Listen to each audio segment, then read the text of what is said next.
Belal, you know, you've had a lot of options even coming off the title defeat, but when did it become Ian that you knew you were going to be facing next? I think it became Ian once Kamaru Usman turned the fight down and ran away. Ian's one of the guys that's always willing to fight somebody and fight the toughest test. So he was coming off a big win against Pratis, so it made the most sense. Ian's by no means a small name fighter, but Kamaru and you would have been a real big fight. Are you disappointed Kamaru wasn't interested in taking that fight? I'm not disappointed. I just know that he was afraid. So, like, for me, I've been trying to fight him for a long time, and it just confirmed my thoughts that he's a coward. How hard did you punch or hit him when you guys had that podcast? Like, how big a connection did you make? How big a fight was that actually? It was one of those slaps that leave an imprint on your face. Ian is obviously by no means a shy guy. He was in here earlier saying he's going to knock you out and all this, all of the usual predictions you can expect. What do you make of Ian Gary as a fighter, and where do you think you'll have your success against him? I mean, he's a better talker than he is a fighter, right? I think when we get into the cage, those words aren't going to mean anything. Like, I'm going to be standing in front of you, then you have to put those words to action. And when he tries to put them to action, my reaction is going to break him. And he's going to fold, and we've seen him even in his last fight. He was close to breaking point. I'm going to let him reach that breaking point. He does not believe that you're intending to stand with him. I saw your comments from earlier this week that you will and you'll finish him on the feet. So break it down for us. Is that just talk? Is that what you want to do and have plan B and C if you need to? Where are your strategies lying for this fight? I mean, I think I'm the best fighter in division, complete fighter in division. He doesn't think I'm just going to stand with him. That's because he doesn't know, right? Nobody knows. I can do whatever I want in the cage, and that's what I'm going to do to him in the cage, whatever I want. So if I want to keep it standing, I'm going to keep it standing. If I want to take it down, I'm going to take it down. If I want to make it a Taekwondo match, I'm going to make it a Taekwondo match. Like, his only option to win is to run. And you're not going to be able to get away from me when that cage door is closed.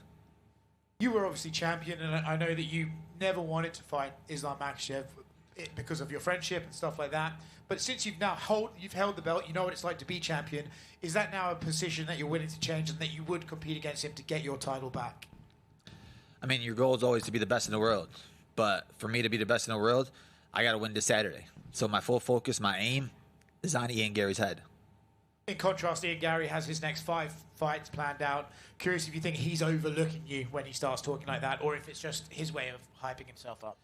No, I think he's good at, like, reading a script, right? His writers, his wife, they're all writing stuff down for him to say. So he's good at reading it, but you're not good at putting it to action. Like, anybody could have their thoughts, their plans, their future written down, but we're still in the present.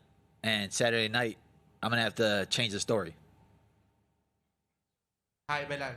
If you beat Ian Gary, will you call out Islam Makhachev? It's not if, it's when I will beat him. And tune in Saturday, I'll let you know.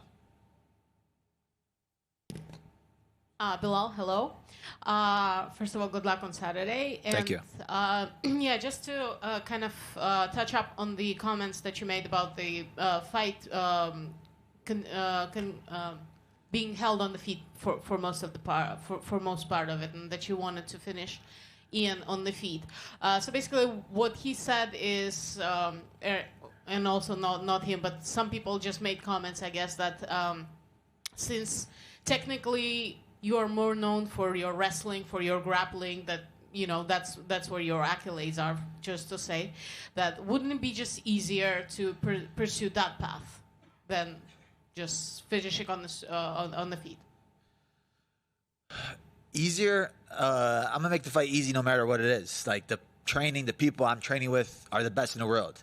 Like, I've been getting beat up by a 17-year-old. Shout out to Albert Bahamundes for the last 5 weeks. This kid is an amazing striker. He's better than Ian. And the things, when you're training with guys like that, you level up in all aspects. So for me, I feel unbeatable right now. And if I want to make it a kickboxing match, I'll make it a kickboxing match, and I think it'll be easy, right? The hard part's over. The hard part was the training, the 6 weeks, the grinding. This Saturday's the reward. This is what I've been waiting for. This is what I've been working for. And Saturday I get to eat. After coming into the camp, after first lost in such a long time, right? Did that put you in a different mindset? Do you have an extra chip on your shoulder this week coming into this fight? I always have a chip on my shoulder. For me, I hate losing more than anything, right? But sometimes God tests you in different ways. Sometimes you get the straight path. You're the best person in the world, best fighter in the world. But sometimes you got to take a step back to take 2 steps forward. For me, it's learning off each loss and growing off each loss. The last time I lost, I went on an 11-fight winning streak. This time, my winning streak starting this Saturday. Another question is that taking consideration how long it took you to get to the title shot for the first time, you finally win the title, now you lose it. Do you feel like the path back to it will be relatively quick, or do you kind of have this feeling that you have to make yourself basically undeniable in order to get a second crack at the welterweight title? Yeah, I mean, nothing was given to me easy, right? And I don't expect anything to be given to me. So I got to go out there and take it. But first, I got to take Ian's head. That's the key. That's the thoughts, because nothing else matters unless I win this Saturday. Okay, just one last one for me. There's been kind of a lot of talks in recent times about who's the greatest welterweight of all time. Just was curious about your view on this. I mean, I think GSP for sure. The legacy, the people. I was watching him growing up. He was one of the guys I always watched, wanted to be like. So, yeah, I think GSP for sure. And just one more, if I may, with Tom Aspinall getting, the whole thing with eye poke. I mean, I'm not going to resuscitate it, but I remember you actually, going into details and talking about your experience with that injury and how serious that was. What's your view, I guess, on the situation and stuff? I would never poke Tom Aspinall in the eye. Of course. No, I mean, obviously it's crazy, right? People are going to say what they want to say. I think Tom just needs to stop caring what people say.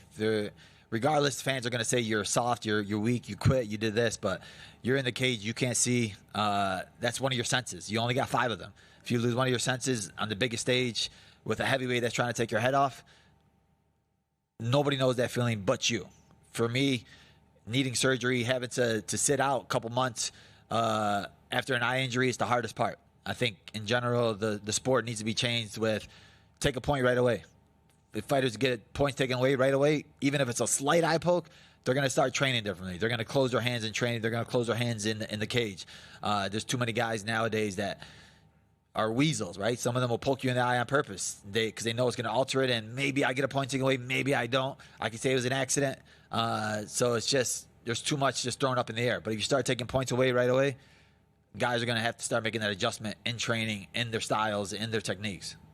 Thank you. And again, good luck on Saturday. Белал, приветствую. Хотелось бы, чтобы ты поделился своими воспоминаниями о том, как смотрел бой Ислама Махачева и Джека Делла Мадалены, и съедал ли ты себя в этот момент, когда понимал, что просто нужно было подключить с самого начала борьбу, как делал это Ислам, и тогда откроется ларчик. I wanted to hear your thoughts about the fight between Islam and JDM when you were watching it, what you were thinking, and were you kind of, going back to your fight with him and saying, like, all I had to do is just wrestle from the very beginning, and maybe the outcome would have been different? Yeah, I thought it was an amazing performance by Islam. For him and their team to win a double champ status was huge, right? Because Khabib had one of the best careers in all times. Now he's a coach that got a double champ status now, so I'm happy for them. And to answer your other question, no, I don't go back, right? There's no what ifs in this game. There is no, man, I should have did this, I should have did that. What if he would have threw a head kick and knocked me out? What if I would have did this and that? God's plan is God's plan. Whatever happens, it was meant to happen that way. And you just have to accept it and move on. For me, we moved on. This Saturday's where I'm moving to. That's all I'm looking at. That's all I'm paying attention to. And that's all I'm concentrated on. Да, я смотрел бой. Я очень рад за Ислама. Это было отличное выступление. Я очень рад за всю его команду. Понятное дело, что у Хабиба была одна из лучших карьер вообще в ММА. Теперь он тренер, теперь у него есть боец, у которого чемпион в 2 разных весовых категориях. Это отлично, большое им поздравления. А насчет второй части твоего вопроса, нет, я никогда не думаю про то, что могло было быть, а что если бы он выкинул ногу и вырубил меня с ноги, и что такое. Я не думаю о том, что было в прошлом, я двигаюсь вперед, я думаю только о субботе в данный момент, и все. Ты назвал Джорджа Сан-Пьера Greats of All Time в 77 килограммов. А вот если бы Джордж Сан-Пьер на пике встретился бы с сегодняшним Исламом Махачевым, кто бы победил? You said that GSP is the best welterweight of all time. Hypothetically, what if prime GSP were to fight Islam now? What do you think? Who'd take it? I mean, it'll be interesting, right? I always wanted to see Prime GSP against Habib. I thought that would be one of the best fights to watch, but I love both guys. I'm excited for if it was ever to happen, right? You never know. Это был бы очень классный поединок, я бы с удовольствием это посмотрел. Вообще, я говорил о том, что было бы классно увидеть на пике GSP против Хабиба. Это тоже был бы очень классный бой. Но, в принципе, мне они оба очень нравятся, и GSP, и Ислам, конечно, было бы интересно увидеть. И все-таки, если имя попросят назвать, GSP или Ислам, кто победил бы? But still, if they said, pick one, GSP or Islam, who would you pick? I pick me. Себя бы выбрал. Окей. И мы недавно послушали твое интервью, где ты жесткой критикой в сторону Али Абделязиза разошелся, и хочется понять твою позицию. Вот все-таки вроде это твой менеджер, но ты говоришь, что он не должен давать бой Камару Усману против Ислама. We saw your interview where you heavily criticized Ali Abdulaziz, and I know that he's your manager, but you were the one who said that he shouldn't be given a fight to Kamaru Usman against Islam. So your thoughts about that whole situation? I mean, it's not criticizing him. It's obviously he works for everybody, right? It's hard for him. We're all chasing the same thing. We're all chasing the gold. And at the end of the day, it's whoever the UFC picks, right? Ali's not Dana White. Dana White picks. The fans will pick after this Saturday who they want. And I got to be the one that's standing at the top of the podium. Не знаю, не столько была критика, просто мне кажется, что это не его работа выбирать, кто будет с кем. Мне кажется, что этим должна заниматься организация, должна заниматься UFC, поэтому те, кого они выберут, тот будет драться с Исламом.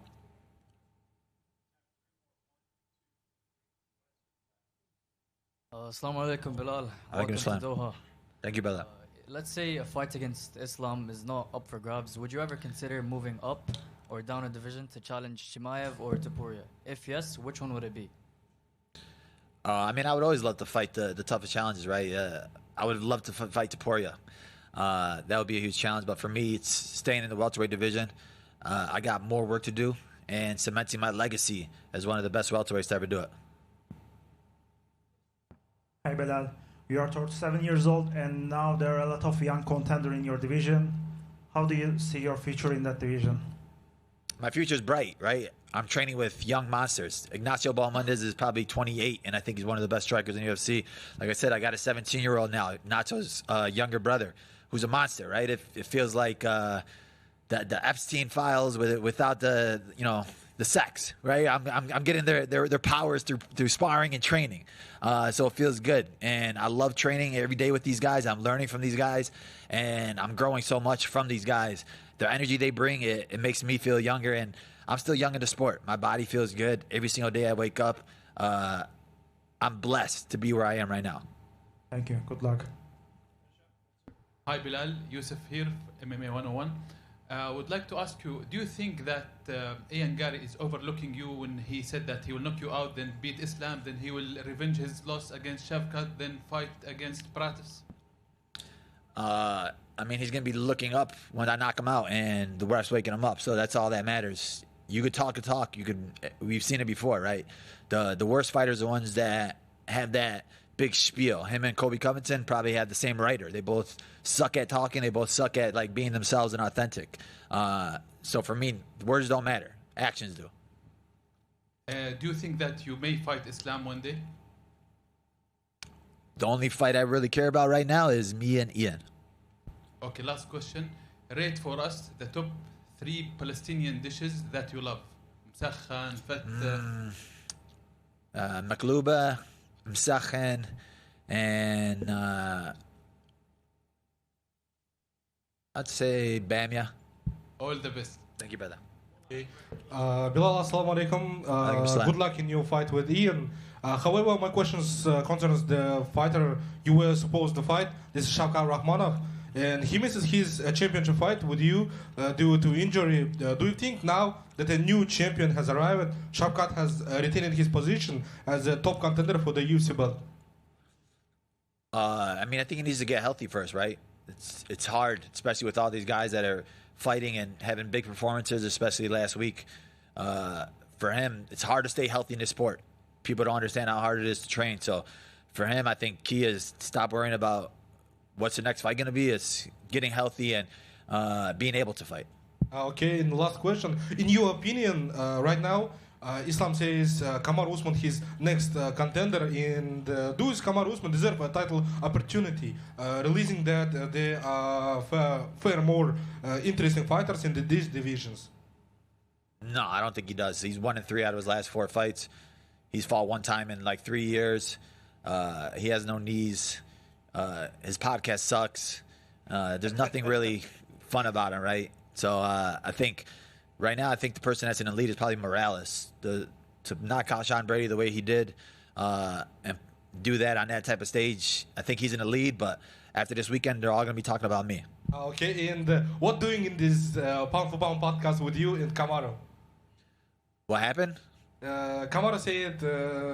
He got slapped. He got slapped. Really? Yeah. You know, you ever watch Rick James? I understand. Thanks.